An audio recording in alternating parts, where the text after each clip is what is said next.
Hello everyone, welcome back to my channel chaos nursing journey. আশা করি তোমরা সবাই ভালো আছো। আজকের ভিডিওতে আমি আবার তোমাদের কমেন্ট রিলেটেড কিছু কোশ্চেন নিয়ে আলোচনা করব। তো সবার প্রথম যে কমেন্টটি নিয়ে আমি এখন কথা বলবো, জিএনএম ট্রেনিংয়ে 6 মাস ইন্টার্নশিপ, আর সেই ইন্টার্নশিপের সময় মান্থলি আমরা যে স্কলারশিপটি পাই, তো সেই বিষয়েই আমি আজকের ভিডিওতে আলোচনা করব।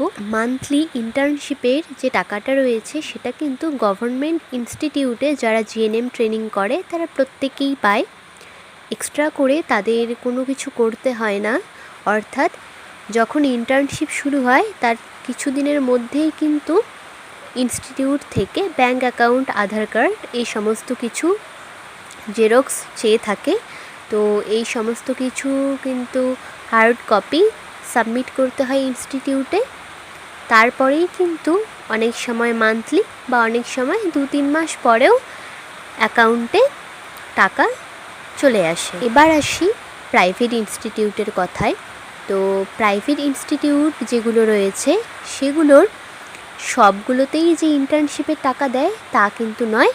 তোমাদের অ্যাডমিশনের সময় সেই ইনস্টিটিউটে যে অথরিটি রয়েছে সেখানে কথা বলে নিতে হবে যে সেখানে ইন্টার্নশিপের কী ব্যবস্থা রয়েছে এবং ইন্টার্নশিপের সে স্কলারশিপ দেওয়া হয় কি না, এই সমস্ত কিছু বিষয়ে কিন্তু আলোচনা করে নিতে হবে। কারণ সব প্রাইভেট ইনস্টিটিউট থেকেই কিন্তু ইন্টার্নশিপের টাকা দেয় না।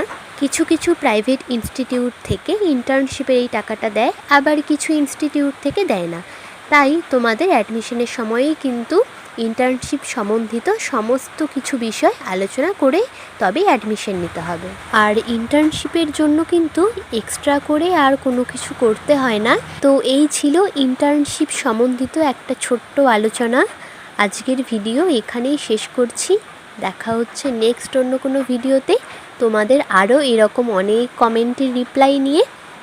এএনএম ট্রেনিং বা জিএনএম ট্রেনিং এবং এন্ট্রান্স এক্সাম রিলেটেড কোনো কোয়ারি থাকলে তোমরা অবশ্যই আমাকে কমেন্টে জিজ্ঞেস করতে পারো। আর ভিডিওটি শেষ পর্যন্ত দেখার জন্য অনেক ধন্যবাদ।